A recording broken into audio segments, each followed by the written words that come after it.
Hello everybody, I welcome you all to my YouTube channel. तो हम health education officer के लिए जो सोशोलॉजी वाला सेक्शन है उसके टॉपिक्स कवर कर रहे हैं। तो आज उसी डायरेक्शन में हमारा थर्ड टॉपिक है।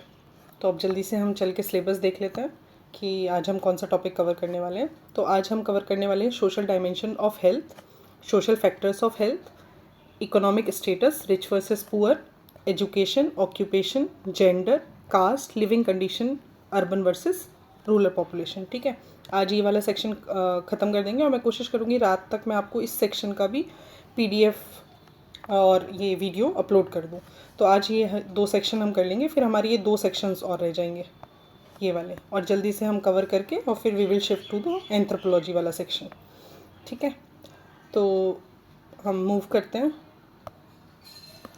हाँ, पहले कुछ लोगों के मेरे पास पर्सनल मैसेजेस आ रहे थे कि मैम रिवीजन करने में बहुत प्रॉब्लम हो रही है, मतलब नहीं हो पा रहा है, पीडीएफ्स काफ़ी लंबी पड़ रही हैं रिवाइज़ करने के लिए। तो मैंने उसके लिए क्या किया है कि मैंने ये काइंड ऑफ माइंड मैप बना दिए हैं ताकि रिवीजन माइंड मैप रहे, ताकि आपने अगर वीडियो अच्छे से करी है और आपने कंसेप्ट्स को अच्छे से समझा है तो आप बहुत इजीली जल्दी से रिवाइज़ कर लेंगे चीज़ों को। तो मैंने जो प्रीवियस क्लासेस हैं दोनों के बना दिए हैं, ये हेल्थ इन इंडिया का और ये हेल्थ मीनिंग और थ्योरेटिकल डायमेंशंस। तो जल्दी से मैं आपको बता देती हूँ कि किस तरीके से कवर करना है इसको। हार्डली 2-3 मिनट लगेंगे इसको कवर करने में। तो हम देख लेते हैं। पहला है मीनिंग एंड डायमेंशन। मैंने आपको बताया था डब्ल्यू एच ओ ने क्या क्या दिया था, फिजिकल हेल्थ होनी चाहिए, मेंटल हेल्थ होनी चाहिए, सोशल वेलबींग होना चाहिए, तभी हम किसी को हेल्दी कंसीडर करेंगे, not merely the absence of diseases, है ना। डब्ल्यू एच ओ ने 3 डायमेंशंस दिए हैं, इंडिया का 4th डायमेंशन है, कौन सा है, स्पिरिचुअल। मेंटल में क्या है, फिजिकल में क्या है, सोशल में क्या है, स्पिरिचुअल में क्या है। 2 स्टेजेस सोशल वाली आपको याद होंगी, एक फैमिली की, एक सोसाइटी की। स्पिरिचुअल में क्या बोला था, न्यूएस्ट वैल्यू है, वैल्यू योगा और मेडिटेशन। सिर्फ आप मतलब रिग्रेसली अगर आप रिलीजियस प्रैक्टिसेस को फॉलो कर रहे हो तो आपको सिर्फ स्पिरिचुअल नहीं कंसीडर करा जाएगा, आपके वैल्यूज़ अच्छे होने चाहिए, आपका वे ऑफ थिंकिंग अच्छा होना चाहिए। तो नेक्स्ट हम मॉडल्स पढ़ाए थे मैंने, कुछ बायोमेडिकल मॉडल्स जो सिर्फ बायोलॉजी से डील करता था, बॉडी को एक मशीन की तरह कंसीडर करता है। बायो साइको सोशल मॉडल बताया था, जॉर्ज एंजल ने दिया था, 1977 में दिया था। इसमें बहुत हॉलिस्टिक मॉडल है, तीनों को कवर करता है। फिर देन एक सोशल मॉडल बताया था मैंने कि ये स्ट्रक्चर्स में प्रॉब्लम देखता है, जो कि कन्फ्लिक्ट थ्योरिस्ट्स के साथ अलाइन करता है। फिर हमने ये पर्सपेक्टिव्स देखे थे, पर्सपेक्टिव में तीनों पर्सपेक्टिव हैं, फंक्शनलिस्ट, कन्फ्लिक्ट और इंटरेक्शनिस्ट। फंक्शनलिस्ट क्या, फंक्शन पे फोकस करते हैं बेसिकली, कि हर सोसाइटी में हर एक इंस्टीट्यूशन का कुछ ना कुछ फंक्शन होता है, तो ऐसे ही हेल्थ का भी कुछ फंक्शन होता है। तो इसमें टालकट पार्सन हमने पढ़ा था, सोशल सिस्टम 1951 में दी थी। इन्होंने बोला था कि हेल्थ जो है उसके सोशली वैल्यू रोल होते हैं कुछ, इलनेस जो है डेवियंस होता है, और डॉक्टर जो होता है गेट कीपर होता है। सोशल सिक का कंसेप्ट दिया था इसी बुक में। इस कंसेप्ट में उन्होंने 2 राइट्स 2 ऑब्लिगेशंस बताए, राइट्स बता दिए, ऑब्लिगेशंस बता दिए। ये एक मैक्रो पर्सपेक्टिव है ना। फिर उसके बाद कन्फ्लिक्ट थ्योरी में मैंने बताया था, मार्क्स है, एंजल है, एलिच हैं, नवोरो करके थे, ये थिंकर्स थे। एंजल ने क्या दिया, वर्किंग क्लास वाला दिया इन इंग्लैंड, कि सब कुछ जो करता धरता है वो क्या है, कैपिटलिस्ट क्लास है। कैपिटलिस्ट क्लास की वजह से वर्कर्स इल पड़ रहे हैं और उसकी वजह से वर्कर्स सफ़र कर रहे हैं। एलिच ने क्या दिया था, एलिच ने भाई अपनी मेडिकल निमेंसिस वाली बुक में 1975 में इन्होंने लिखी थी, इसमें मेडिकलाइजेशन और आइएस्ट्रोजेनेसिस के कंसेप्ट दिए थे। मेडिकलाइजेशन में क्या बोला था कि सबका काम जो है, जितनी भी ये डॉक्टर्स हैं, जितने भी ये फार्मास्यूटिकल इंडस्ट्रीज है, सबका काम क्या है, प्रॉफिट कमाना है। आइएस्ट्रोजेनेसिस में क्या दिया था, क्लिनिकल आइएस्ट्रोजेनेसिस, सोशल कल्चरल आइएस्ट्रोजेनेसिस। फिर उसके बाद सोशल डिटर्मिनेंट्स, पॉवर्टी है, अनएम्प्लॉयमेंट है, एजुकेशन है, ये सब हमने देखा था कि ये कौन सा पर्सपेक्टिव है, ये भी मैक्रो पर्सपेक्टिव है। फिर इंट्रैक्शनिस्ट आते हैं, इंट्रैक्शनिस्ट का वो क्या है, इनका माइक्रो है, ये इंडिविजुअल को फोकस करते हैं, ये स्ट्रक्चर को फोकस करते हैं। ठीक है, इसमें मैंने गॉफमैन बताए थे, गॉफमैन ने स्टिग्मा एक बुक लिखी थी, उसके अंदर 3 टाइप के स्टिग्मा बताए थे, फिजिकल, कैरेक्टर, ट्राइबल। फिर हार्वर्ड बेकर थे, बेकर ने लेवलिंग थ्योरी दी थी। ठीक है, फिर उसके बाद ये सोशल कंस्ट्रक्शन वाला हमने कंसेप्ट पढ़ा था कि ये सोशली कंस्ट्रक्ट होता रहता है, जैसे होमोसेक्सुअलिटी, पहले के टाइम पे इसको मेंटल इलनेस बोला जाता था, लेकिन आज के समय टाइम के हिसाब से एवरीथिंग इज़ फाइन, सब इसको नॉर्मली ट्रीट करते हैं। तो ये मतलब सोशली कंस्ट्रक्ट होता रहता है और बिल्ड होता रहता है, और टाइम टू टाइम ये चीज़ें आती रहती हैं। ठीक है, फिर फ्राइडसन की बात करी थी। फ्राइडसन ने कौन सा कंसेप्ट दिया था, डॉक्टर पेशेंट वाला, कि डॉक्टर अपर हैंड पे रहता है, पेशेंट लोअर हैंड पे रहता है। तो ये वाला कंसेप्ट हमने इंटरेक्शंस के पर्सपेक्टिव से देख लिया था, कन्फ्लिक्ट हो गया, फंक्शनलिस्ट हो गया। तो इस तरीके से आप, अगर आपने वीडियो अच्छे से देखी हुई है तो आप बहुत जल्दी इस चीज़ का रिवीजन कर लोगे, है ना। तो ये हो गया। ऐसे ही मैंने हेल्थ का बनाया हुआ है, आप इसको रिवाइज करने का कोशिश करना, और फिर वरना एंड में मतलब जब हम ये वाला टॉपिक कवर कर लेंगे तो फिर मैं एंड में इसका भी रिवीजन ले लूँगी, ठीक है। तो अब हम आज वाला टॉपिक स्टार्ट कर देते हैं। पहले हम देखो ओवरव्यू लेते हैं, सोशल डायमेंशन ऑफ हेल्थ है क्या, ठीक है। सोशल, अभी तक आपने 2 क्लासेस अटेंड कर ली हैं, अभी तक आपको ये समझ में आ गया होगा हेल्थ इज सिर्फ बायोलॉजिकल पर्सपेक्टिव से नहीं है सोशोलॉजी में। It's not about only biology और it's not only about medicines, it's about who you are in the society. आपकी पोजीशन क्या है सोसाइटी में, आप कितना कमा रहे हो, अच्छा कमा रहे हो तो अच्छे से हेल्थ केयर फैसिलिटीज़ ले लोगे, आप कितने एजुकेटेड हो, आप क्या काम करते हो, आपका सेक्स क्या है, जेंडर वाला जो फीमेल वाला कल कंसेप्ट बताया था, आपकी कास्ट क्या है, आप कहाँ रहते हो, रूरल एरिया में, अर्बन एरिया में, ये सब मिलके आपकी हेल्थ और वेलनेस को डिसाइड करते हैं। सोशल कंडीशंस जितनी भी हैं इसको सोशल डायमेंशन ऑफ हेल्थ बोलते हैं। ये सब सोशल डायमेंशन ऑफ हेल्थ या फिर सोशल डिटर्मिनेंट ऑफ हेल्थ बोलते हैं, ठीक है। फिर उसके बाद WHO क्या डिफाइन करता है सोशल डिटर्मिनेंट को, ये एक कंडीशन है in which the people are born, grown, live, work and age and the wider set of forces and the system shaping the condition of the daily life. ये WHO की definition है for social determinant. तो UPSC syllabus, UPPCS के वाले syllabus में हमने 6 dimensions देखे हैं, economic status, education, occupation, gender, class, caste और लिविंग कंडीशंस, ठीक है। तो हमें यहाँ पे जो हमारे क्वेश्चंस आने वाले हैं वो दोनों चीज़ को टेस्ट करेंगे, आपकी थ्योरेटिकल फ्रेमवर्क को भी टेस्ट करेंगे, और उसके बाद आपका ये क्या बोलते हैं इसका इंडियन का जितना भी डेटा है, जैसे नेशनल हेल्थ फैमिली सर्वे का हम डेटा टाइम टू टाइम याद करते चल रहे हैं, और कुछ एग्जांपल्स भी, और जो स्कीम्स हैं वो कौन कौन सी स्कीम कौन से ईयर में आई, क्या उनका ऑब्जेक्टिव है, वो सब के ऊपर क्वेश्चन फ्रेम होने की प्रोबेबिलिटी बहुत ज़्यादा है, ठीक है। तो अब हम चलते हैं इसका थोड़ा थ्योरेटिकल फ्रेमवर्क समझ लेते हैं social determinant of health start करने से पहले। देखो, एक है कॉजेज़ ऑफ कॉजेज़, ठीक है। इसमें क्या है कि डॉक्टर जो है, आप अगर डॉक्टर के पास जाते हो तो वो इमीडिएट कॉज को ट्रीट करता है। जैसे आपको कुछ डायरिया हो गया या कुछ भी कोई भी डिजीज़ हो गई तो वो उस डिजीज़ को मतलब ट्रीट करता है। लेकिन जो कॉजेज़ ऑफ कॉजेज़ वाले चीज़ में जो एक्सप्लेन करने की कोशिश करी गई है वो ये है कि उसका डिजीज़ होने का कॉज क्या है। वो तो चलो ठीक है, आपको मतलब अगर आपकी वायरस डिजीज़ है, बैक्टीरियल डिजीज़ है, उसके हिसाब से आपको एंटीबॉडी दे दी जाएगी, आपको मेडिसिन दे दी जाएगी, उसको ट्रीट। लेकिन उसके पीछे का कॉज क्या है, मतलब क्यों हो रही है, मतलब कॉज डायरिया का क्या है, कंटेमिनेटेड वाटर है, तो ये कॉजेज़ ऑफ कॉजेज़ है, ठीक है। विच कॉजेज़ बाय, जो कंटेमिनेटेड वाटर है वो किस वजह से, पॉवर्टी की वजह से, एब्सेंस ऑफ सैनिटेशन की वजह से है। ये सब जो है जो ये कॉजेज़ ऑफ कॉजेज़ में है, इसमें अपस्ट्रीम सोशल कॉजेज़ को जानने की कोशिश करी जाती है, ठीक है। फिर उसके बाद एक मॉडल है, इसको याद रख लेना। एक तो ये कंसेप्ट याद रख लेना, कॉजेज़ ऑफ कॉजेज़ क्या होता है, ठीक है। कॉजेज़ ऑफ कॉजेज़ मीन्स कि डॉक्टर तो ट्रीट करेगा आपके कॉज, लेकिन उस कॉजेज़ का कॉज क्या है, वो कॉजेज़ ऑफ कॉजेज़ है। फिर इसके बाद डलग्रेन वाइट हेड ने रेनबो मॉडल दिया था 1991 में, ठीक है। तो डलग्रेन के हिसाब से और एक ये मार्गरेट वाइट हेड है, दोनों ने मिलके एक रेनबो मॉडल दिया था, ठीक है। इसको याद रखना, रेनबो मॉडल किसने दिया था, इन दोनों ने मिलके दिया था। कौन से ईयर में दिया था, 1991 में दिया था। इसमें बोला है determinant of health as a layer around the individual, मतलब जितने भी डिटर्मिनेंट हैं हेल्थ के, कोर में तो इंडिविजुअल रहेगा, आप रहोगे, और उसके आसपास जितनी भी चीज़ें रहेंगी वो सारे सोशल डिटर्मिनेंट हैं ऑफ हेल्थ। अब इसको हम देख लेते हैं कि कैसे हैं। तो कोर फिक्स है, मैंने बताया, उसमें कौन है, आप हो, आपकी एज, आपका सेक्स, आपकी हेरिडिटरी जो फैक्टर्स हैं वो चेंज तो नहीं हो सकते ना, वो तो कोर है। उसको आपकी ऐसा थोड़ी है कि आप 19 साल के हो तो अब 12 साल के हो जाओगे, नहीं, आप मेल हो तो आप फीमेल हो जाओगे, नहीं, ये चीज़ें फिक्स हैं। लेकिन जो पेरिफेरल चीज़ें हैं, जो अराउंड चीज़ें हैं, वो चेंज हो सकती है। जैसे आप अपना लाइफस्टाइल चेंज कर सकते हो, आपकी डाइट कैसी है, आप स्मोक करते हो, अल्कोहल लेते हो, फिजिकल एक्टिव कितने हो आप, आपका हेल्थ सीकिंग बिहेवियर कितना है, आप प्रिवेंटिव उस पर वर्क करना ज़्यादा बेटर समझते हो, चीज़ों पे काम करना ज़्यादा बेटरली, आप कितने एजुकेटेड हो, मतलब हेल्थ के पर्सपेक्टिव से कितने एजुकेटेड हो। फिर उसके बाद सोशल और कम्युनिटी नेटवर्क, आपका फैमिली सपोर्ट कैसा है, आपका नेबरहुड टाइप कैसे है, आपका सोशल कैपिटल कैसा है, फिर उसके बाद लिविंग एंड वर्किंग कंडीशंस आपकी कैसी हैं, आप कैसी जगह पे काम कर रहे हो, आपका घर कैसी जगह पे, आप कैसे स्लम एरिया में रह रहे हो कि अच्छे से मतलब अच्छी जगह पे रह रहे हो, आपकी एजुकेशन कैसी है, आपका वर्क एनवायरनमेंट कैसा है, हेल्थ केयर फैसिलिटीज़ का एक्सेस आपको कितना है, आप फूड क्या डाइवर्सिफाइड डाइट ले रहे हो कि मोनोटोनस वाली डाइट ले रहे हो, ये सब डिपेंड करता है, ठीक है। फिर उसके बाद जनरल और socio economic culture and environmental condition भी डिपेंड करती हैं। तो ये सारी कितनी, ये सब पेरिफेरल हो गए और ये हो गया कोर। तो यही मॉडल डेलग्रेन और वाइट हेड ने रेनबो मॉडल में समझाया था, ठीक है।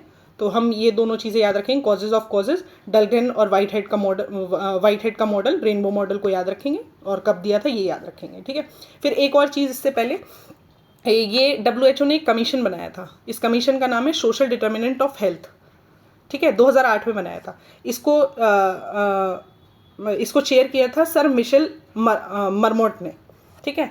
और इन्होंने इसके रिलीज़ करी थी एक लैंडमार्क रिपोर्ट जिसका नाम है closing the gap of the in the generation, ठीक है। और इसमें हमारे इंडियन मेंबर भी इंक्लूड थे, कौन थे, अमर्त्य सेन थे, और उसके बाद सेवा जो एक NGO है उसकी मराई चटर्जी एक वो पर्सनैलिटी है, वो भी इसके अंदर इंक्लूडेड थे। तो ये हो गया कि WHO ने एक कमीशन बनाया, कौन सा कमीशन का नाम आपको पता होना चाहिए, कौन से ईयर में बनाया ये पता होना चाहिए, किसने चेयर किया ये पता होना चाहिए, मिशेल मरमोट ने चेयर करा था। इंडिया के कौन मेंबर थे इसके अंदर, अमर्त्य सेन थे, मराई चटर्जी थे, ठीक है। तो इसके बाद इन्होंने क्या बोला, इन्होंने 3 रिकमेंडेशन दी। इन्होंने रिकमेंडेशन क्या दी, इम्प्रूव करो अपनी डेली लाइफ की कंडीशन को, टैकल करो inequality distribution of power, money और रिसोर्सेज को, ठीक है। और तीसरा दिया, measure and understand the problem, कि प्रॉब्लम कहाँ आ रही है, मतलब क्या कैसे आप आइडेंटिफाई करोगे। जैसे कल हमने वाई वॉट पढ़ा कि प्रॉब्लम क्या है और क्यों है, तो उस क्यों पे बहुत जोर दिया। और उस क्यों को कैसे करोगे, डेटा कलेक्ट करो, मॉनिटरिंग करो, फिर मॉनिटरिंग करने के बाद ट्रेनिंग दो लोगों को, ठीक है। तो ये इस पे काम करा, तो आपको यहाँ पे ये चीज़ें पता होनी चाहिए। तो ये था। एक और चीज़ है इसमें, इसको कवर कर लेते हैं। इसका है the social gradient of health, ठीक है। ये भी मरमोट का ही है, ठीक है। ये भी इन्होंने ही दिया था। इसमें क्या है, ये क्या बोल रहे हैं कि सिर्फ जो ये है क्या बोलते हैं, क्या था, हाँ, जो ये डिफरेंस है हेल्थ के बीच में, ये सिर्फ रिच और पुअर के बीच का नहीं है। आप ऐसे नहीं डिफाइन कर सकते कि कोई रिच है और कोई पुअर है तो उसके बीच में नहीं, ये हर स्टेज से डिफाइन होता है, स्टेप बाय स्टेप है। जैसे कि जैसे जैसे आप एवरी स्टेप में आप ऊपर बढ़ोगे तो आपका मतलब पे अच्छा हो जाएगा तो आप अच्छे से हेल्थ केयर फैसिलिटीज़ ले, फिर और अपग्रेड में जाओगे तो और अच्छी फैसिलिटीज़, फिर और अपग्रेड में। तो ये स्टेप बाय स्टेप प्रोसीजर है। तो ये सोशल ग्रेडियंट ऑफ हेल्थ है, ठीक है। तो आपको ये पता होना चाहिए सोशल ग्रेडियंट ऑफ हेल्थ क्या है, किसने दिया है, मरमोट ने दिया है, ठीक है। ये स्टेप बाय स्टेप ग्रेडियंट है across the whole society hierarchy, ठीक है। और सिंपली एक क्लिफ नहीं है रिच और पुअर के बीच में, आप डिफाइन कर दो कि हाँ ये रिच है तो ये अच्छे से कर ले लेगा। इवन रिच में भी लोग हैं जो कि नीचे की स्टेज पे हैं, और रिच में भी लोग हैं जो ऊपर वाली स्टेज पे हैं कि जो और अच्छे से फैसिलिटीज़ प्रोवाइड मतलब अचीव कर सकते हैं, ठीक है। तो ये 4 कंसेप्ट आपको पता होने चाहिए। सोशल ग्रेडियंट ऑफ हेल्थ पता होना चाहिए, WHO की ये कमीशन का ये सोशल डिटर्मिनेंट ऑफ हेल्थ पता होना चाहिए, डेलग्रेन वाइट हेड का रेनबो मॉडल पता होना चाहिए, कॉजेज ऑफ कॉजेज पता होने चाहिए। ये थोड़ा थ्योरेटिकल फ्रेमवर्क था सोशल डिटर्मिनेंट ऑफ हेल्थ का। तो अब हम जो हमारे सिलेबस में चीज़ें मेंशन हैं हम उनको देख लेते हैं। तो पहला है हमारा economic status, rich versus poor, ठीक है। ये बहुत ही सबसे पावरफुल है, मतलब सोशल डिटर्मिनेंट है कि आपके पास जितना, ऑब्वियस ही बात है, आपके पास जितना पैसा होगा, आप जितने रिच होगे उतनी अच्छी हेल्थ केयर फैसिलिटीज़ को अवेल कर पाओगे, आप जितने पुअर हो उतना आपको अच्छी हेल्थ केयर फैसिलिटीज़ को मतलब अवेल करने के लिए उतना ही आपको मेहनत करनी पड़ेगी, ठीक है। तो इसमें क्या है, हेल्थ केयर एक्सेस, सबसे पहली बात, रिच यूजेस प्राइवेट स्पेशलिस्ट और poor faces out of pocket cost. कल हमने कैटास्ट्रॉफिक कॉस्ट वाला वो पढ़ा था, देखो यहाँ पे भी दिया हुआ है कैटास्ट्रॉफिक हेल्थ एक्सपेंडिचर, जो आउट ऑफ पॉकेट एक्सपेंडिचर था, कितना था, 10% से ऊपर, ठीक है। तो ये हो गया आउट ऑफ ये, और क्यूज़ में है, स्किप कर देते हैं। नॉर्मल केयर तो कोई मतलब जो अच्छा रिच पर्सनालिटी है वो क्या करेगा, अपना डेली मंथली बेसिस पे अपनी फैमिली का, अपना सबका हेल्थ चेकअप कराएगा। लेकिन पुअर कहाँ करा पा रहा है, पुअर नहीं करा पा रहा। पुअर तब तक, पुअर का तो प्रिवेंटिव उस पर है ही नहीं है टेंशन, उसका तो तब है जब आप ऑलरेडी बीमार हो गए, उसके बाद ट्रीटमेंट चालू करता है वो, ठीक है। तो only 41% of house hold have any member covered by health insurance finance scheme. National family health care service को बोलता है कि सिर्फ 41% हाउस होल्ड ऐसे हैं इंडिया के अंदर जिनका हेल्थ इंश्योरेंस है और या फिर कोई फाइनेंशियल स्कीम से वो रिलेटेड है, फिर न्यूट्रिशन की बात करो, जितनी आपकी अच्छी इनकम होगी उतनी अच्छे आप मतलब डाइवर्स डाइट ले पाओगे। कल हमने पीडीएस वाला देखा था, पीडीएस में क्या हो रहा था, पब्लिक डिस्ट्रीब्यूशन सिस्टम में वो वीट और राइस मिल रहा था, उसकी वजह से क्या मोनोटोनस डाइट हो रहा है, डाइवर्सिफाई नहीं है राइस, न्यूट्रिशन का बहुत कमी है, न्यूट्रिशन का कमी है तो माल न्यूट्रिशन का शिकार है। तो higher income buys diverse diet, low income means cheap calorie dense staple, तो माल न्यूट्रिशन की प्रॉब्लम हो जाती है। ठीक है, कल हमने पढ़ा था जैसे ये 46% वो है, लेकिन नेशनल का कितना पढ़ा था हमने स्टंटिंग का, स्टंटिंग ऐसे लिखा जाता था 35% है ना, तो ये 35% है। हाउसिंग की बात करो तो ऑब्वियस ही बात है कि हाउसिंग में रिच हो तो अच्छी हाउसिंग फैसिलिटीज़ आपको, वेंटिलेटेड होम रहेंगे आपके, अच्छी जगह पे आप रहोगे। लेकिन अगर आप वहीं गरीब हो, मतलब आपके पास इनकम अच्छी नहीं है, तो आप अगर सिटी में माइग्रेट कर गए तो आप स्लम में रहोगे, जहाँ की बहुत वेंटिलेशन अच्छा नहीं होगा, क्राउडेड प्लेसेस होंगी, और क्या बोलते हैं बहुत इजीली रेस्पिरेटरी डिजीज़ या फिर टीबी वगैरह ये सारी डिजीज़ जो हैं ये बहुत इजीली स्प्रेड हो जाएंगी। ठीक है, क्रॉनिक स्ट्रेस भी अगर कोई गरीब आदमी है, कोई किसान है, तो वो डेप्थ में ही है, इनसिक्योरिटी में इतना है जिसकी वजह से उनका ब्लड प्रेशर बढ़ रहा है, मेंटल इलनेस बढ़ रही है, हार्ट की प्रॉब्लम्स आ रही हैं। एग्रीरियन डेप्थ जो है link to farmer suicide, NCRB का डेटा बोलता है कितने सारे फार्मर सुसाइड हम देखते हैं, महाराष्ट्र इधर साइड की में कितने फार्मर सुसाइड कर रहे हैं। फिर उसके बाद प्रिवेंशन, जैसा मैंने बताया प्रिवेंशन, जो पुअर है वो तो प्रिवेंशन पे ध्यान ही नहीं दे रहा है, मतलब ज़्यादा वो ही नहीं है, रिच अफोर्ड कर पा रहा है चेकअप, स्क्रीनिंग करा पा रहा है। ठीक है, फिर उसके बाद सोशल ग्रेडियंट और कैटास्ट्रोफिक हेल्थ एक्सपेंडिचर, ये कल ही पढ़ाया था मैंने, कैटास्ट्रोफिक हेल्थ एक्सपेंडिचर कितना हो रहा है, मोर देन 10% ऑफ इनकम हो रहा है। ठीक है, इसी के लिए आयुष्मान भारत आई थी, आयुष्मान भारत ये कौन से ईयर में आई थी, 2018 में आई थी, कितने पैसा दे रही थी, 5 लाख, कितनी पॉपुलेशन, अप टू 50 करोड़। ठीक है, फिर अगर हम बात करें wealth gradient in child survival, तो नेशनल फैमिली हेल्थ केयर सर्वे बताता है हमें कि अंडर न्यूट्रिशन जो है वो राइज कर रहा है। ठीक है, और जो स्टंटिंग वाली प्रॉब्लम थी जो हमने कल ही पढ़ी थी, ये 35% है। ठीक है, और पॉवर्टी और हेल्थ का भी मैंने कल आपको ये बताया था कि ये कैसा साइकिल है, ये एक साइकिल की तरह विशियस साइकिल है कि आप पुअर हो तो आपकी हेल्थ इतनी अच्छे से नहीं, अगर आप हेल्थ आपकी ख़राब हो जाती है, आप कोई कंस्ट्रक्शन वर्क करो तो आप काम करने नहीं जा सकते, तो आपके इनकम का सोर्स खत्म हो गया, इनकम का सोर्स खत्म हो गया तो और पॉवर्टी में घुस गया। ठीक है, तो ये हो गया हमारा इकोनॉमिक स्टेटस वाला डायमेंशन। अब हम एजुकेशन के डायमेंशन में घुसते हैं। तो एजुकेशन वाला क्या बोलता है, एजुकेशन बेसिकली फोकस करता है मदर एजुकेशन, जितनी एक आपने कोट पता नहीं पढ़ा होगा, if I am not wrong it's of Ambedkar ji ने बोला था ऐसा कि अगर आप एक फीमेल को पढ़ा देते हो तो आप 7 जनरेशन्स को सुधार देते हो। ठीक है, if one female get educated तो आने वाली 7 जनरेशन्स का लाइफस्टाइल और बहुत सारी चीज़ें बहुत अच्छे से वो ग्रो हो सकती हैं। तो इसलिए मदर की एजुकेशन पे ज़्यादा फोकस है। ठीक है, हेल्थ लिटरेसी पे कैसे होगा, पाथवे क्या है, हेल्थ लिटरेसी बढ़ाओ, बेटर डिसीजंस। ठीक है, बेटर डिसीजंस कैसे, जैसे कल हमने बात करी थी कि लेस रिलायंस करो किसके ऊपर, फेथ हीलर्स, जो ये ट्रेडिशनल झाड़ा फूका ये सब जो हो रहा है उन सब पे वो करो, कम फोकस करो।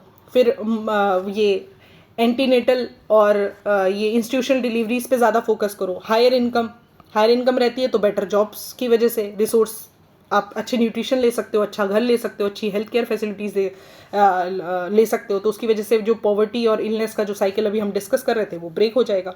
वुमेन को ऑटोनॉमी दो, वुमेन को ऑटोनॉमी मिलेगी तो क्या होगा, एजुकेटेड वुमेन एजुकेटेड रहेंगी, मैरी लेटर करेंगी तो फ्यूअर चाइल्ड होंगे, और control the health care decisions.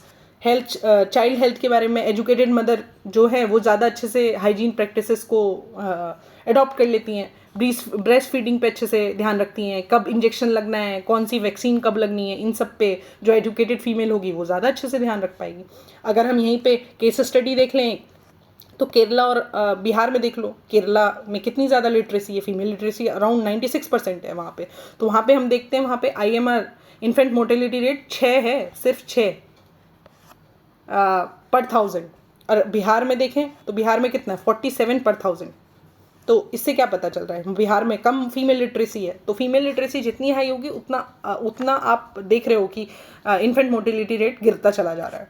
ठीक है, तो ये हो गए एजुकेशन वाला डायमेंशन, इकोनॉमिक स्टेटस हो गया, ये एजुकेशन डायमेंशन हो गया। Next we move to occupational वाला। तो ऑक्यूपेशनल का हेल्थ पे क्या है, तो occupation save the health through physical danger, chemical exposure, stress and insecurity. जैसे देखो हम जिस सोसाइटी में रह रहे हैं, हमें पता है कि पुराने टाइम में कितना ज़्यादा कास्ट डिस्क्रिमिनेशन था हमारी सोसाइटी में। मतलब 4 ये वर्णास थे, ब्राह्मण, क्षत्रिय, वैश्य एंड शूद्रा। शूद्रास को किस तरीके से ट्रीट किया जाता था, we all knows about through the history. तो हमें पता है कि डीपली टाइड है कास्ट और क्लास सिस्टम से, कि बहुत सारी चीज़ें हैं जो सिर्फ लोअर कास्ट के लिए असाइन करी गई हैं। जैसे अब जिसको स्टॉप करने के लिए मैनुअल स्क्वेंजिंग वाला जो एक्ट है वो आया है कि उसको स्टॉप करो, क्योंकि उस एक्टिविटी में ज़्यादातर जो लोअर क्लास है, दलित्स हैं, वही इन्वॉल्व हैं। ठीक है, तो आपका ऑक्यूपेशन भी आपको आप डिसाइड कर रहा है कि आपकी हेल्थ कैसी रहेगी। जैसे कि अगर आप एग्रीकल्चर सेक्टर में हो तो आप क्या, पेस्टिसाइड से एक्सपोजर हो रहा है, आपका हीट है, इंजरीज हैं, और कोई बेनिफिट भी नहीं हो रहा है। हम अगर हम देखते हैं पंजाब वाला, जो एक आपने सुना होगा कि पंजाब से एक ट्रेन चलती है जिसको कैंसर ट्रेन बोलते हैं, कितने सारे लोग वहाँ पे, मतलब इतने फर्टिलाइजर्स यूज़ हो रहे हैं, उसकी वजह से वहाँ पे इतना कैंसर बढ़ता चला जा रहा है, तो उसको कैंसर बेल्ट बोल रहे हैं। फिर कंस्ट्रक्शन के, अगर आप कंस्ट्रक्शन उसमें हो, मतलब सेक्टर में हो, तो आपके पास डस्ट है, मतलब अगर आप गिर गए या फिर आप डस्ट से ऑल टाइम आप डस्ट के कांटेक्ट में रहते हो तो सिलिकोसिस हो सकता है आपको, जो कि फेटल है। तो ये हम देखते हैं, जैसे सैंडस्टोन वर्कर हैं राजस्थान में। फिर माइनिंग में अगर आप हो तो आपको नीमोकोसिस हो सकता है, जिसको ब्लैक लंग बोलते हैं। आप कोलैप्स कर सकते हो, जैसे बेल्ट ऑफ झारखंड और छत्तीसगढ़ में देखने को मिलता है। जो मैनुअल स्कैवेंजिंग की मैं बात कर रही थी, टॉक्सिक गैसेस होती हैं, मीथेन, जिसकी वजह से डेथ हो सकती है, रेस्पिरेटरी इश्यूज हो सकते हैं, जिसमें दलित कम्युनिटी इन्वॉल्व रहती है। आईटी ऑफिस है आपका और अच्छी आपकी इनकम नहीं है, तो आपका सेडेंट्री लाइफ स्टाइल हो सकता है, जिसकी वजह से ओबिसिटी भी एक माल न्यूट्रिशन का टाइप है, पता है ना, कल बताया था। डायबिटीज़ हो सकती है, हाइपरटेंशन हो सकता है। ठीक है, अब ऑक्यूपेशन हेल्थ को वो करने के लिए क्या क्या लॉज है कि ऑक्यूपेशनल हेल्थ इंसान की अच्छी रहे, तो कुछ लॉज हैं। तो ये लॉज बिल्कुल अच्छे से सुन लेना, ये एग्जाम में आ सकते हैं। कौन से ईयर का कौन सा एक्ट है। फैक्ट्री एक्ट की बात करें 1948 में, तो ये किस पे फोकस करता है कि सेफ कंडीशंस दो, वेंटिलेशन प्रॉपर होना चाहिए, सैनिटेशन होना चाहिए फैक्ट्रीज में। Employment status insurance, ESI act 1948, ये क्या बोलता है कि हेल्थ इंश्योरेंस दो for organise sector of worker. Mining act क्या बोलता है, हेल्थ और सेफ्टी दो माइनिंग में। Building and other construction act क्या बोलता है कि हाँ, आपको जो कंस्ट्रक्शन वर्कर्स हैं उनकी हेल्थ पे फोकस करना चाहिए, ऐसी एक्टिविटीज़ में इन्वॉल्व नहीं कराना चाहिए ज़्यादा, जो ज़्यादा डेंजरस हो। Prohibition of employment as a manual scavenging act, जो मैं बता रही थी 2013। और उसके प्लस में हम नमस्ते स्कीम भी सुनते हैं, वो भी मैनुअल स्कैवेंजर्स के लिए ही है। तो ये नमस्ते स्कीम पूछ सकता है आपसे, और ये एक्ट पूछ सकता है कि कौन सा है। फिर इसके बाद ये एक्ट इंपॉर्टेंट है, फैक्ट्री एक्ट। ठीक है, फिर scavenging occupation caste and death. हम देखते हैं कि मैंने ये केस स्टडी इसी उससे लगाया है ताकि हम समझ सकें कि जो मिनिस्ट्री ऑफ सोशल जस्टिस और एम्पावरमेंट है वो क्या बोलती है कि 377 people died during the hazardous cleaning the sewage and the septic tanks between 2019 and 2023। देख रहे हो कितने लोग मर रहे हैं। अभी तक भी 377 लोग मैनुअल स्कैवेंजिंग की वजह से मर रहे हैं, as per data of ministry of social justice and empowerment. तो अभी तक भी देखो कितना ह्यूज नंबर है, और दलित कम्युनिटी ही इसमें इन्वॉल्व रहती हैं। अब चौथा डायमेंशन क्या है, चौथा डायमेंशन हो गया हमारा जेंडर। अभी तक हमने कौन कौन से डायमेंशन, कैसे ऑक्यूपेशन आपकी हेल्थ को डिफाइन कर रहा है, कैसे आपकी जो एजुकेशन है वो डिफाइन कर रही है, स्पेशली ऑफ मदर एजुकेशन, कैसे आपका इकोनॉमिक स्टेटस है वो आपकी हेल्थ को कैसे डिफाइन कर रहा है। ठीक है, तो अब जेंडर से देखो, जेंडर में हम देखते हैं, हम कल से ही ये चीज़ बात करते हुए आ रहे हैं बार बार कि वुमेन इंडिया में ज़्यादा सफ़र कर रही हैं। Indian women have historically face the worsen outcome due to discrimination and the low autonomy. ठीक है, कैसे न्यूट्रिशनल डिस्क्रिमिनेशन हो रहा है। जैसे कल मैंने बताया था, वुमेन्स हैं, गर्ल्स हैं, वो सब लास्ट में खा रही हैं, जिसकी वजह से क्या हो रहा है, या तो कम खा रही हैं या फिर हो रहा है मतलब जो रह गया, मतलब जैसे हमारी मम्मी वगैरह की सारे बच्चों ने, पेरेंट ने खाना खा लिया, उसके बाद शी ईट्स, तो जनरली या तो वो कम खा रही हैं या फिर उसके बाद न्यूट्रिशन कम है, तो उसकी वजह से क्या एनीमिया हो रहा है। ठीक है, तो और कल हमने पढ़ा था 57% ऑफ जो वुमेन है वो नेशनल फैमिली हेल्थ केयर के सर्वे के अकॉर्डिंग वो एनीमिक है। सन प्रेफरेंस बहुत ज़्यादा है अभी भी इंडियन सोसाइटी में। सेक्स सिलेक्शन, अबॉर्शन होते हैं, नेग्लेक्ट ऑफ गर्ल चाइल्ड है, कितना है हमारा ये सेक्स रेशियो है हमारा 929 एज पर सेंसस। और अगर हम नेशनल फैमिली हेल्थ केयर के हिसाब से बात करें तो ये है 952। तो हम इसको वाले को याद रख लेते हैं, 929 है, ठीक है। मैटरनल हेल्थ की बात करें, अर्ली मैरिजेस हो रही हैं अभी भी गांव में, रिपीटेटिव प्रेगनेंसी है, पुअर सेक्शन में हम देखें, पुअर एंटीनेटल केयर है, MMR कितना है 97 पर उस पे है 1 लाख पे, ठीक है। लिमिटेड एक्सेस मतलब मोबिलिटी रिस्ट्रिक्शन है, shortage of female health care worker हैं जिसकी वजह से वुमेन आपस में शेयर ही नहीं कर पा रही हैं अपनी प्रॉब्लम्स को। मेंटल हेल्थ का बहुत बड़ा इशू है, डिस्ट्रेस। आपने सुना होगा कि प्रेगनेंसी के बाद जनरली फीमेल जो हैं सफ़र करती हैं, मतलब मेंटल स्ट्रेस हो जाता है, प्रॉपर स्लीप नहीं हो पाती है, पूरा बच्चे का ध्यान रखना पड़ता है, तो उसके लिए वो स्ट्रेस से सफ़र करती हैं। फिर एक की कंसेप्ट है मिसिंग वुमेन का। ये पूछ सकता है कि मिसिंग वुमेन का जो टर्म है किसने कॉइन किया है, तो ये अमर्त्य सेन ने कॉइन किया है, ठीक है। तो कब कॉइन किया था, इसमें थोड़ा कन्फ्यूजन था तो मैंने ये दोनों डेट लिख दी हैं, तो अगर किसी को मिले तो मुझे प्लीज़ इन्फॉर्म करना। तो ये अमर्त्य सेन ने ये कंसेप्ट दिया था मिसिंग वुमेन का, बस इतना याद रख लो।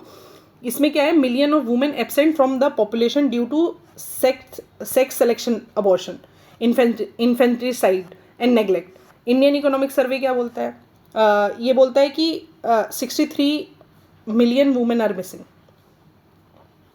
ठीक है।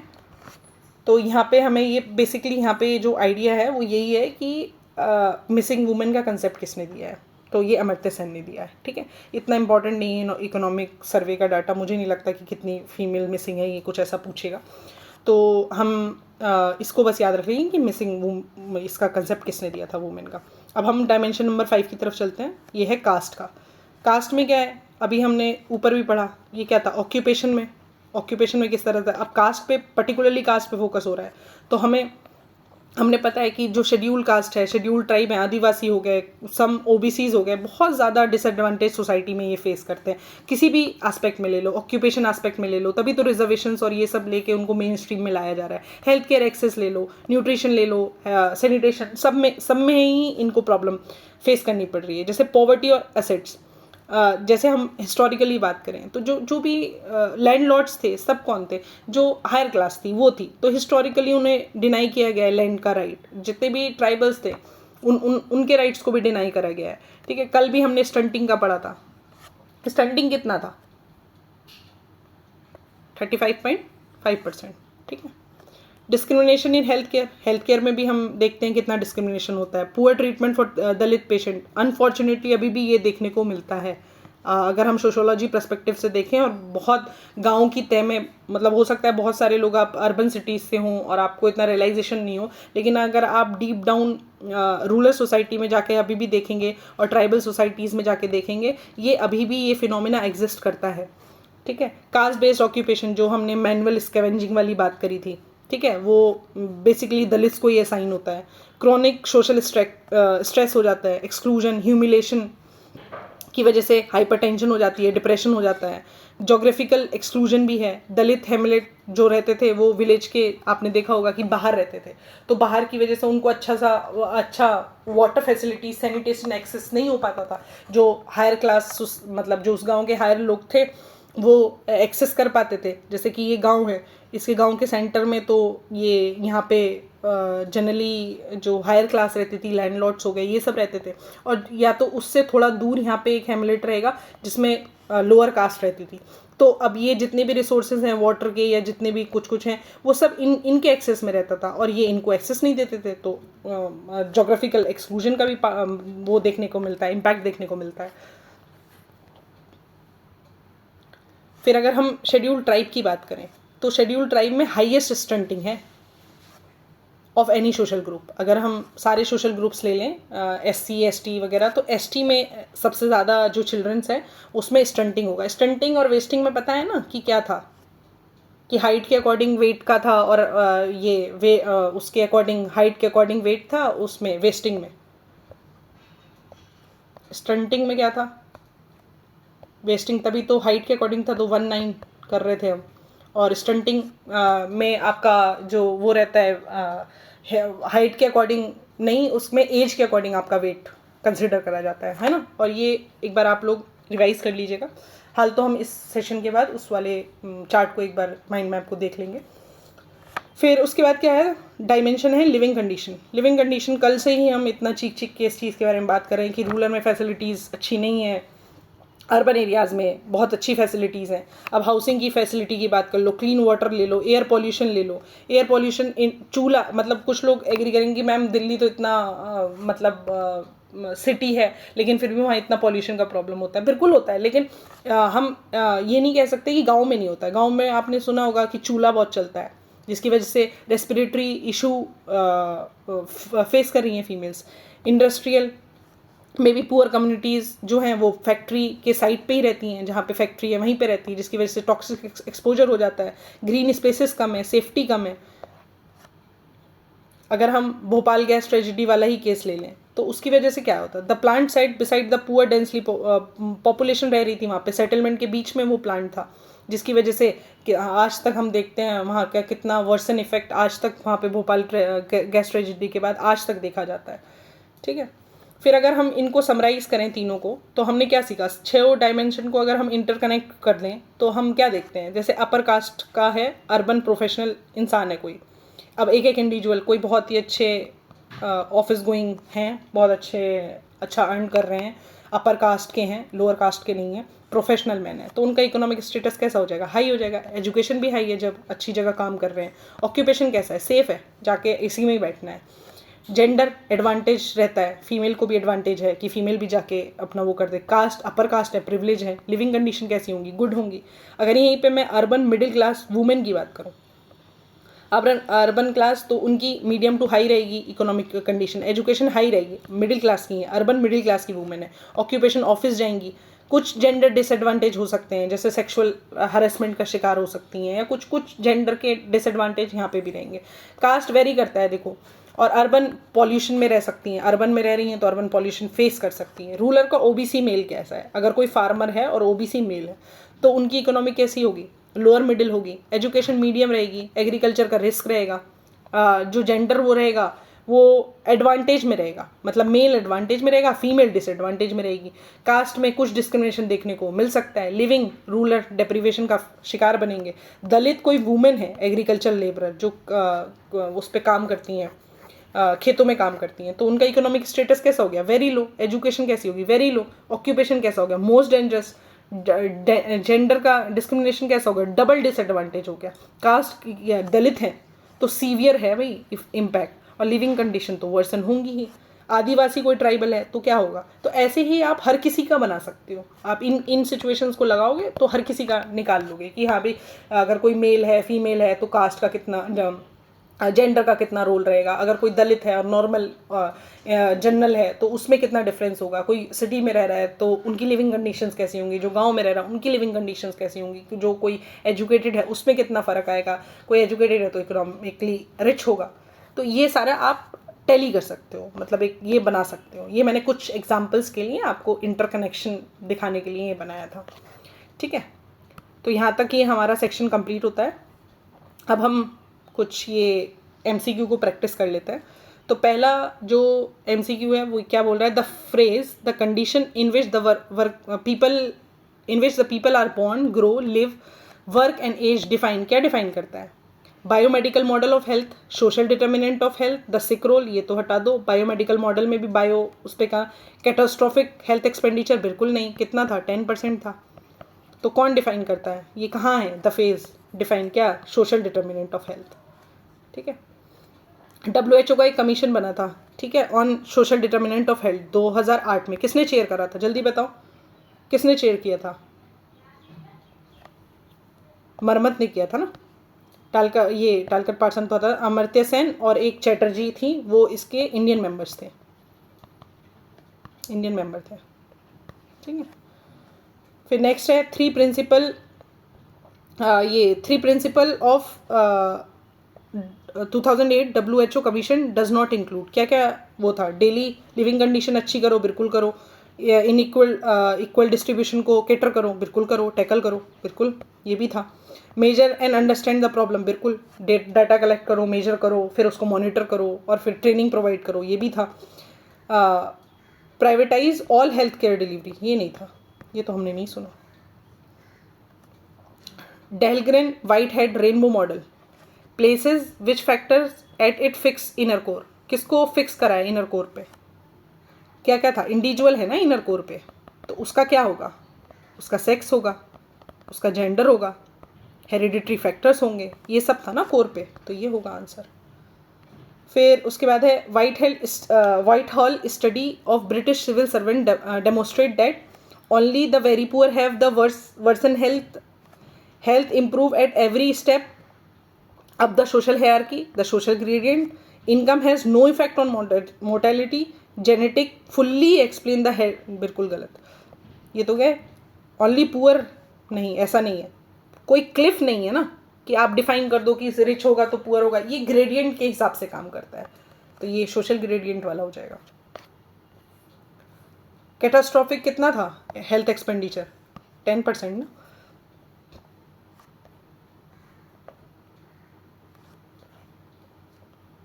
फिर national family health care, child stunting कितना था? 35% था ना नेशन में, नेशनल एवरेज 35%।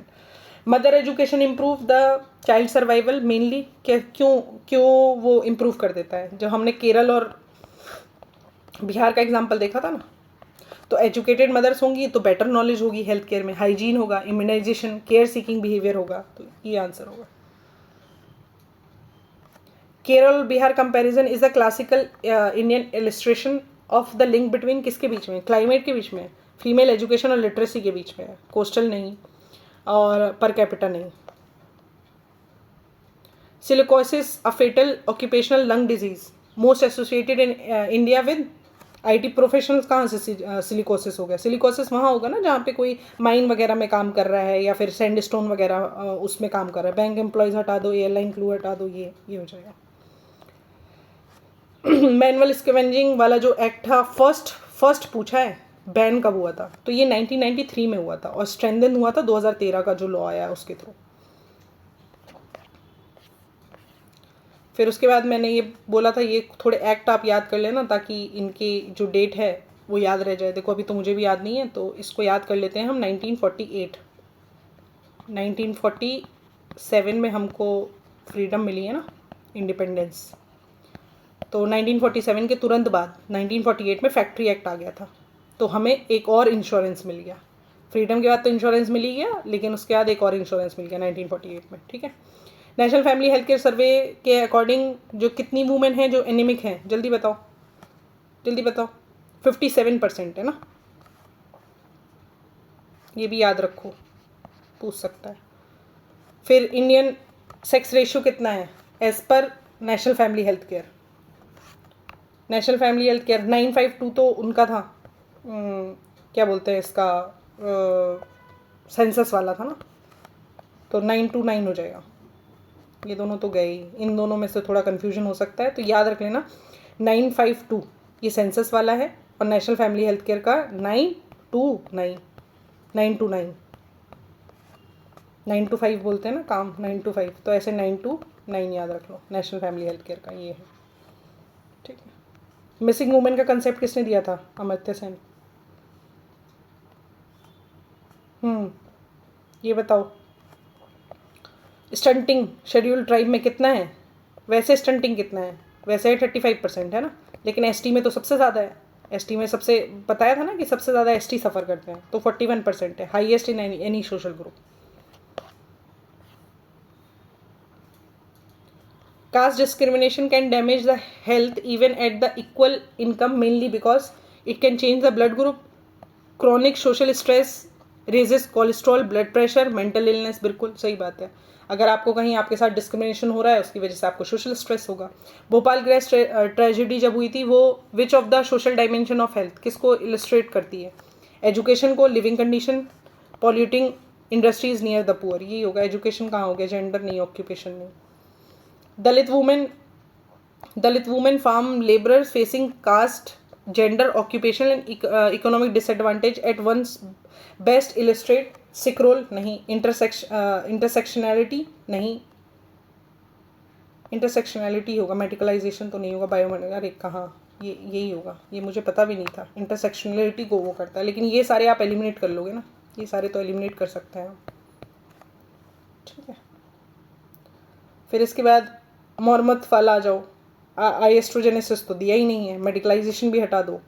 फिर उसके बाद प्रोपोर्शनल यूनिवर्सलिज्म, और उसके बाद ये आ गया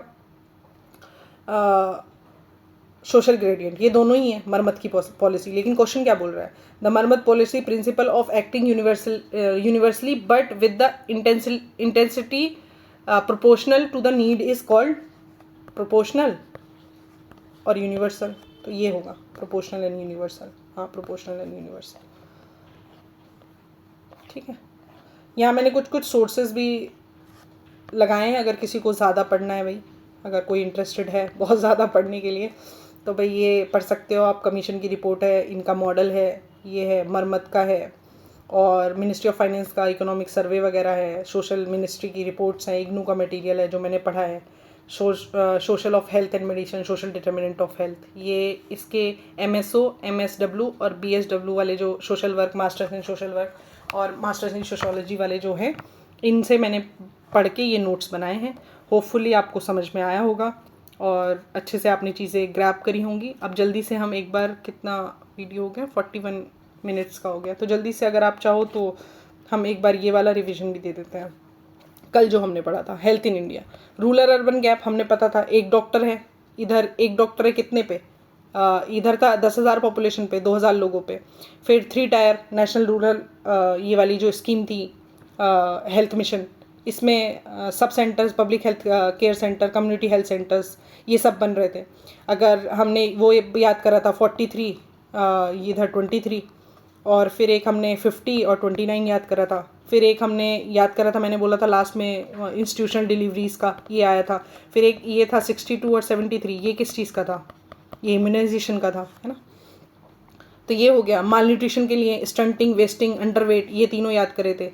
लो वेट अकॉर्डिंग टू एज, ये दोनों एज के हैं तो इनके आगे 3 लगा दो। फिर ये वाला हाइट के अकॉर्डिंग, हाइट ऐसे नापी जाती है सीधे में, तो ये वेस्ट नो, ये स्टंटिंग 5, ये 2, ऐसे करके याद किया था। एनीमिक कितने हैं, 37% है फीमेल्स, ठीक है। फिर उसके बाद स्कीम्स हमने पोषण अभियान 2018 की, मिड डे मील, ये सब हमने देखा था। फिर उसके बाद अगर हम पॉवर्टी एंड हेल्थ की बात करें तो मैंने ये साइकिल समझाया था आपको, कैटास्ट्रॉफिक हेल्थ एक्सपेंडिचर समझाया था। फिर आयुष्मान भारत प्रधानमंत्री वाला जो ये योजना था, ये कब आया था, 2018 में, 5 लाख पर फैमिली, ठीक है, 50 करोड़ पॉपुलेशन को केटर करेंगे। फिर सैनिटेशन की अगर मैं बात करूँ तो मैंने हैंड वॉश का बताया था कि डायरिया रिड्यूस हो जाता है। वॉश ऑन न्यूट्रिशन लिंक जो एक इनिशिएटिव है, उसके बारे में हमने बात करा था। मैनुअल स्कैवेंजिंग के बारे में बात करा था, ठीक है। तो ये कल वाला टॉपिक कवर हो गया। यहाँ पे मैंने कुछ स्कीम्स के बारे में डिस्कस किया था। नेशनल रूरल हेल्थ मिशन वाला 2005 में आया था। फिर ड्रिंकिंग वाटर 2009 में, फिर ड्रिंकिंग वाटर उसके लिए रूरल एरियाज़ के लिए 2019 में, 2009 ऐसे याद किया था, 2019 ऐसे याद किया था, ये 2024 तक पहुँचा रहा था। फिर उसके बाद स्वच्छ भारत के 2 फेज, 2019 के बाद से फेज़ 2 स्टार्ट हो गया था, ठीक है। फिर उसके बाद अमृत मिशन 500 सिटीज़ के लिए, उज्ज्वला 2016 में, LPG, पोषण अभियान 2018 में। सबकी डेट्स प्लीज़ याद कर लेना, ईयर्स आ जाते हैं मैच करने के लिए। तो ठीक है, this was from my side. अगर आपको जैसा भी समझ में आ रहा है या जो भी जैसे भी चीज़ें लग रही हैं तो प्लीज़ कमेंट में मुझे ज़रूर बताएं, लाइक करो, और ताकि मुझे भी थोड़ा पता चले कि हाँ कैसा चीज़ें जा रही हैं, आप लोगों को चीज़ें समझ में आ रही हैं कि नहीं आ रही हैं, और थोड़ा इंगेजमेंट रहेगा। आप बताओगे, पूछोगे तो थोड़ा मुझे भी फीडबैक पे काम करने का वो मिलेगा कि हाँ मुझे फीडबैक्स मिलेंगे तो मैं भी अच्छे से काम कर पाऊँगी, ठीक है। Okay, thank you.